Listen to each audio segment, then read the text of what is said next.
DElEd तृतीय semester सामाजिक विषय। दोस्तों हम अध्ययन कर रहे हैं डीएलएड तृतीय सेमेस्टर सामाजिक विषय के संविधान पोर्शन के तहत हम संसद के अंग में से जो है कि राज्यसभा पढ़ चुके हैं और राष्ट्रपति पढ़ चुके हैं। और आज का हमारा जो है कि टॉपिक है लोकसभा, जिसको जो है कि संविधान में अनुच्छेद 81 के तहत बताया गया है।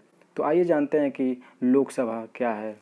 दोस्तों सर्वप्रथम ये जान लेते हैं कि लोकसभा का जो है कि प्रावधान अनुच्छेद 81 के तहत किया गया है। इसको हाउस ऑफ द पीपुल कहा जाता है।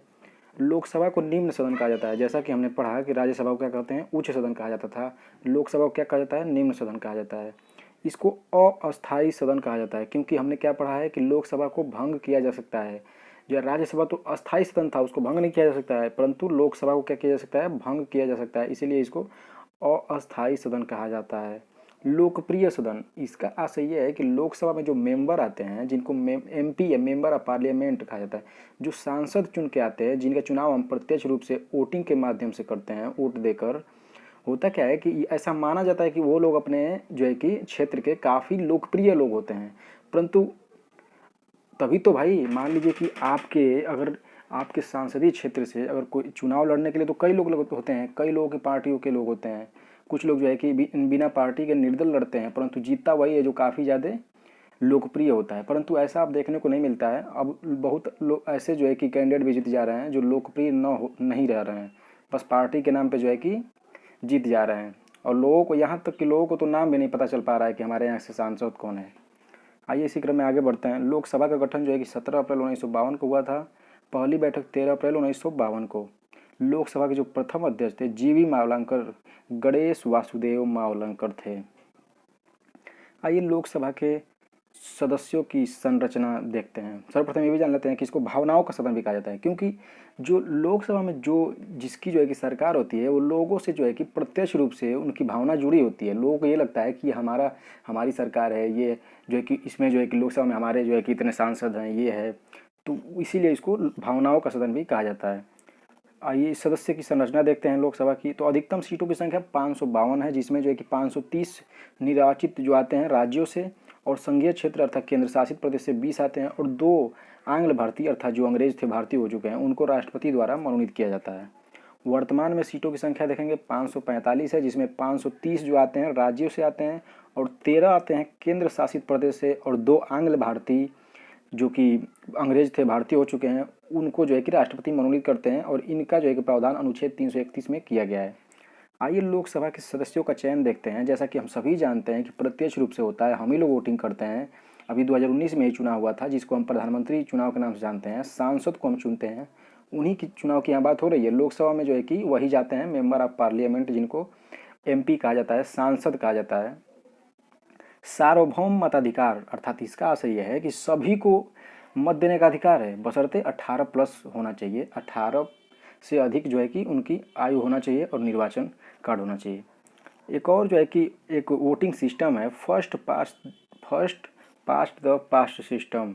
इसका आशय यह है कि जो प्रथम आएगा वही जीतेगा। इसमें कोई प्रावधान नहीं है कि आप जो है कि इतना वोटिंग लाइए, 50% लाइए तो आप जो है कि चुने जाएंगे। तो ऐसा इसमें कुछ नहीं है। जैसा कि हमने राष्ट्रपति में देखा है कि 50% से अधिक जो है कि वोटिंग लाना होता है, परंतु यहाँ पे कोई नियम नहीं है। आप जो है कि आपको कैसे भी करके प्रथम स्थान पर आना है, अर्थात सबसे अधिक जो है कि मत लाना है, यही कह रहा है। लोकसभा के सदस्य देखेंगे जो है कि हम सामान्यतः जानते हैं कि भारत का नागरिक हो, 25 वर्ष पूरा कर चुका हो, लाभ के पद पर न हो। लाभ का पद का आशय ये है कि देखिए संविधान में एक ऐसा प्रावधान किया गया है कि आप लाभ के पद पर तभी माने जाएंगे जब गवर्नमेंट जॉब कर रहे हो, भले वो गवर्नमेंट जॉब जो है कि क्लर्क का हो या जो है कि किसी जो है कि बड़े अधिकारी के पद पर हो। अगर आप कोई किसी जो है कि नेता के पद पर हैं, राज्यपाल हैं या कुछ भी हैं, तो वो लाभ का पद नहीं माना जाता है। ये जो है कि ऐसा है, लाभ के पद पर न हो अर्थात वो किसी भी गवर्नमेंट जॉब में न हो, पागल अथवा दिवालिया न हो, ये हम सभी जानते हैं। अब ये है कि लोकसभा का जो है कि सदस्य हेतु अगर ये क्वालिटी आप मात्र ये 4 क्वालिटी अगर आपके अंदर है तो आप जो है कि नॉमिनेट करके चुनाव लड़ सकते हैं। पार्टी से टिकट मिल जाता है तब तो ठीक, नहीं मिलता है तो आप जो है कि निर्दलीय चुनाव लड़ सकते हैं। राष्ट्रपति जैसा इसमें कोई और प्रावधान नहीं है कि आपको रोका जा सकता है। कार्यकाल देखते हैं। इसका जो कार्यकाल होता है 5 वर्ष का होता है, और बीच में अगर बहुमत खो देते हैं, अगर मान लीजिए कि जैसे इस समय एनडीए की सरकार है, तो अगर बहुमत खो देते हैं तो इसमें क्या होगा कि कार्यकाल को कम किया जा सकता है। बहुमत खोने पर विघटन हो सकता है, कार्यकाल जो है कि कम किया जा सकता है, समाप्त किया जा सकता है। और ये शक्ति किसको होता है? राष्ट्रपति को अनुच्छेद 85 के तहत है, जो प्रधानमंत्री से बात करके इसको विघटन करते हैं। आइए इसी क्रम में एक और देखते हैं अनुच्छेद 352। इसमें क्या होता है कि राष्ट्रीय आपातकाल की स्थिति में लोकसभा का कार्यकाल बढ़ाया जा सकता है। अर्थात हमने पढ़ा कि अनुच्छेद 352 के तहत जब राष्ट्रीय आपातकाल लगता है तो इसमें क्या होता है कि लोकसभा का कार्यकाल बढ़ाया जा सकता है, परंतु एक एक वर्ष के लिए बढ़ेगा। पहले एक वर्ष बढ़ेगा, फिर उसके बाद एक वर्ष बढ़ेगा, फिर एक वर्ष बढ़ेगा, ऐसे करके बढ़ता है। इसी क्रम में आगे देखेंगे 42वां संविधान संशोधन 1976 में इसके तहत क्या हुआ था कि जब इंदिरा गांधी जो है कि प्रधानमंत्री थी तो उन्होंने क्या किया कि जो है कि जो कार्यकाल 5 वर्ष होता है इसको क्या कर दिया था, 6 वर्ष बढ़ा दिया था। उसके बाद 44वां संविधान संशोधन 1978 के तहत मोरारजी देसाई सरकार ने 6 को घटाकर 5 कर दिया। अब इसके बाद जो है कि अनुच्छेद 93 से 97 में जो है कि ये प्रावधान किया गया है कि लोकसभा में एक अध्यक्ष होंगे और एक उपाध्यक्ष होंगे। इनका जो है कि चयन जो है कि लोकसभा में जो सदस्य हैं उन्हीं के द्वारा किया जाता है। और ये हमने पढ़ा भी है कि किसी विधेयक को धन विधेयक कौन बताता है, कौन जो है कि घोषित करता है, तो लोकसभा अध्यक्ष ही घोषित करते हैं। और अनुच्छेद 108 के तहत जो है कि ये कहा गया है कि जो संयुक्त अधिवेशन होगा उसकी अध्यक्षता भी कौन करेंगे, लोकसभा अध्यक्ष ही करते हैं।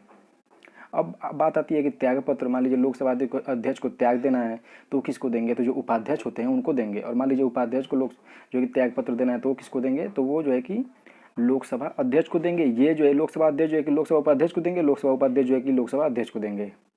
और लोकसभा के अध्यक्ष को हटाने के लिए सभी सदस्यों का एक साथ प्रस्ताव पारित करना होता है, अर्थात जितने उसमें सदस्य होते हैं।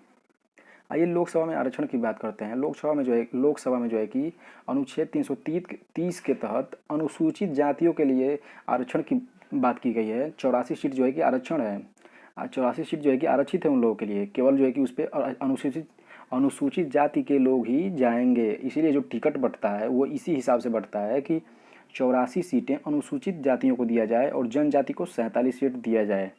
और अनुच्छेद 331 के तहत 2 आंग्ल भारतीय होते हैं जिनको जो है कि ये भी रिजर्व कर दिया गया है हमेशा के लिए। ये राष्ट्रपति द्वारा मनोनीत किए जाते हैं। आइए कुछ विशेष जानते हैं लोकसभा के बारे में। मंत्रिपरिषद जो होता है वो लोकसभा के प्रति उत्तरदायी होता है।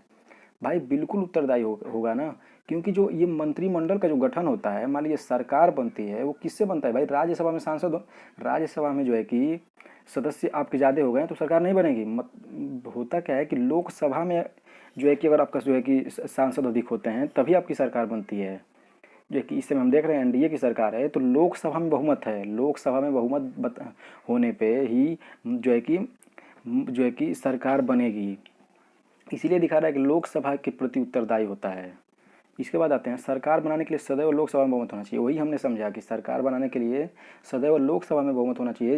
इसका राज्यसभा से कोई जो है कि लेना देना नहीं है। कोई धन विधेयक अनुच्छेद 110 के तहत क्या है कि कोई धन विधेयक पहले क्या होता है, हम जानते हैं, सभी जानते हैं कि लोकसभा में जाता है, उसके बाद राज्यसभा में जाता है। उसके बाद क्या होता है, राज्यसभा के पास कितने टाइम होता है, तो 14 दिन का होता है। अगर 14 दिन के अंतर्गत ये नहीं उसको भेजते हैं तो क्या होगा, स्वतः पारित हो जाएगा। इसके बाद आते हैं अनुच्छेद 108 हमने पढ़ा भी है, संयुक्त अधिवेशन होता है, इसकी बैठक कौन करते हैं, लोकसभा अध्यक्ष करते हैं। इसी क्रम में आगे आते हैं सरकार के खिलाफ अविश्वास प्रस्ताव लोकसभा में लाया जाता है। अगर सरकार जैसे मान लीजिए कि जो इसमें सांसद हैं उनको जो है कि वो खुश नहीं है तो वो अगर प्रस्ताव लाएंगे तो लोकसभा में ही लाएंगे। क्योंकि भाई राज्यसभा में क्यों लाएंगे, राज्यसभा में लाने का क्या मतलब है, जब सबसे ज़्यादा सांसदों की संख्या यहाँ पे है, यहीं से पता चलेगा कि सरकार गिरेगा कि बनेगा, यहीं सब कुछ क्लियर होता है। तो अब इस प्रस्ताव भी लोकसभा में ही लाना पड़ेगा, जाहिर सी बात है। बैठक के लिए 1/10 सदस्य की उपस्थिति होता है। जैसा कि हमने राज्यसभा में पढ़ा कि अगर मान लीजिए कि बैठक कब समय जो है कि इसको गणपूर्ति या कोटा कहा जाता है, कोरम कहा जाता है। तो जैसे 1/10 होना चाहिए, जैसे उसमें 250 सदस्य थे तो 1/10 का मतलब 25 कम से कम होना चाहिए। यहाँ पे जो है कि 545 है तो कम से कम 54-55 सदस्य होंगे तो जो है कि लोकसभा अध्यक्ष का जो है कि बैठक होगा। इसी क्रम में आगे देखेंगे यदि कोई सदस्य लोकसभा में बिना बताए 60 दिन तक जो है कि अनुपस्थित हो गया तो उसको पद से हटा दिया जाता है। जैसे मान लीजिए कि कोई सांसद है वो 60 दिन तक जो है कि गायब रहा बिना बताए तो उसको जो है क्या किया जाएगा, उसके पद से हटा दिया जाएगा। परंतु बहुत कम ऐसा होता है, आज तक मुझे नहीं लग रहा है कि कभी हुआ है। अरे 60 दिन तक नहीं गए, 59वें दिन जाके हाजिर लगा के निकल लीजिए, फिर उसके बाद 59वें दिन जाइए, ये सब चलता रहता है।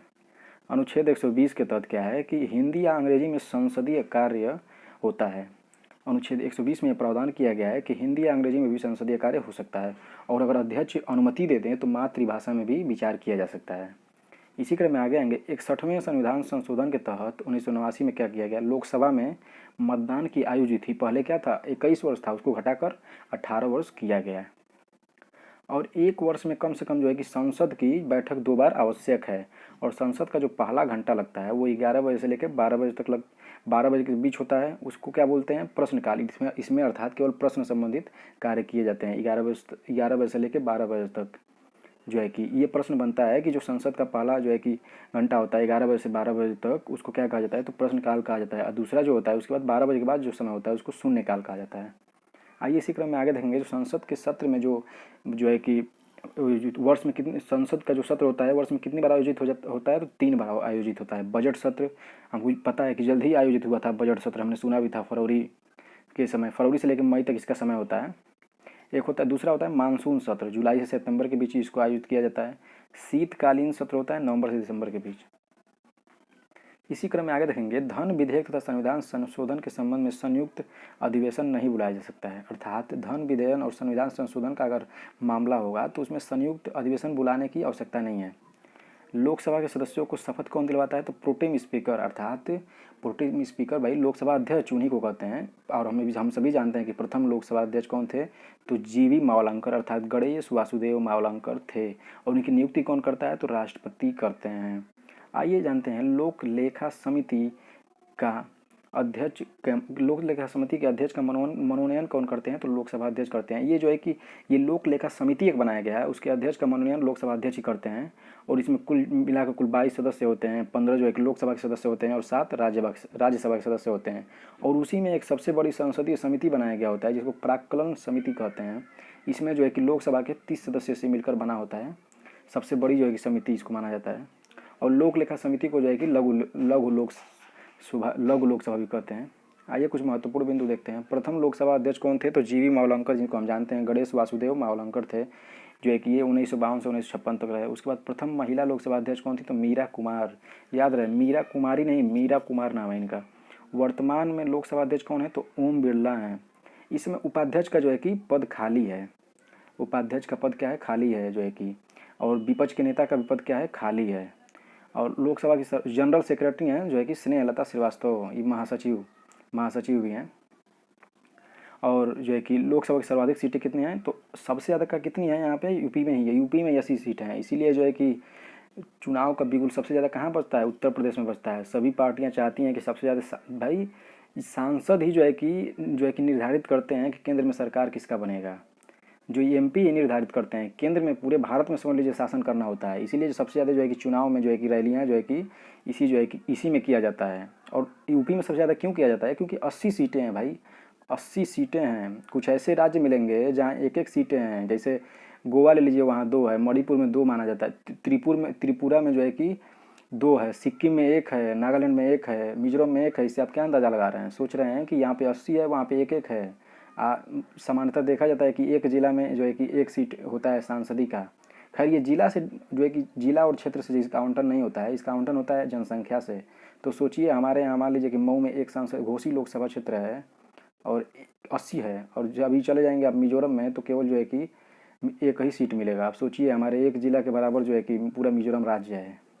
देख रहे हैं ना, नागालैंड में जो है कि 1 ही सीट है सांसदी का, मिजोरम में जो है कि लोकसभा का 1 ही सीट है, त्रिपुरा में जो है कि, अरुणाचल प्रदेश में 2 है, हिमाचल प्रदेश में 4 है, उत्तराखंड में जो है कि 5 है।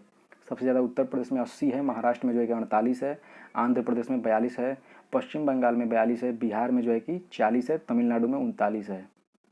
आइए इसी क्रम में आगे देखते हैं। लोकसभा के प्रथम उपाध्यक्ष कौन थे, तो एम अनंत शयनम थे। इनका कार्यकाल था 1952 से 1956। और उपाध्यक्ष का जो है कि इस समय वर्तमान में उपाध्यक्ष का जो है कि पद खाली है। दोस्तों आशा करता हूँ कि वीडियो आपको पसंद आया होगा। धन्यवाद।